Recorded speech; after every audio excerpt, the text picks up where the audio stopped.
நிறைய திருமணம் சார்ந்த விஷயங்கள் கைக்கூடி வரப்போகுது, நல்ல வரன் அமைஞ்சு வரப்போகுது. திருமணத்துல இருந்த தடை தாமதங்கள் எல்லாமே விலகிறதுக்கான வாய்ப்புகள் உண்டு. 10ஆம் அதிபதியே புதன் ஆகிறதுனால தொழில் ஒரு வெளிச்சம் கிடைக்க போகுது. தொழில் ரீதியாக புதிய நபர்களுடைய சேர்க்கை ஏற்பட போகுது. புதியதா யாராவது உங்களுடைய தொழிலுக்காக ஹெல்ப் பண்ண போறாங்க, அல்லது நீங்களே உங்களுடைய தொழிலை வளர்ச்சி பண்றதுக்கான ஒரு வாய்ப்புகள், இதெல்லாம் தனுசு ராசிக்கு இந்த மாசம் கண்டிப்பா நடக்கும். அதுல மாற்று கருத்துக்கு இடமே கிடையாது. அதே போல சூரியன் 9ஆம் அதிபதி, அவர் 6ஆம் வீட்டுல 15ஆம் தேதி வரைக்கும் இருக்காரு. அதனால ஒரு 15ஆம் தேதி வரைக்கும் அப்பா கிட்ட கொஞ்சம் வம்பு வழக்குகள் பண்றது ஸ்டாப் பண்ணிக்கணும்.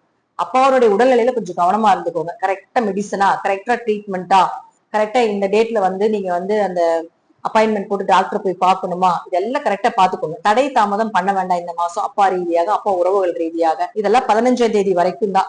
15ஆம் தேதிக்கு மேல பாத்துட்டீங்கன்னா இந்த சூரியன் அப்படின்னு சொல்லக்கூடிய 7ஆம் வீட்டுக்கு வந்துருவார். சோ அதற்கப்புறம் பெரிய அளவுக்கு நீங்க எஃபோர்ட் போட வேண்டியது இல்லை.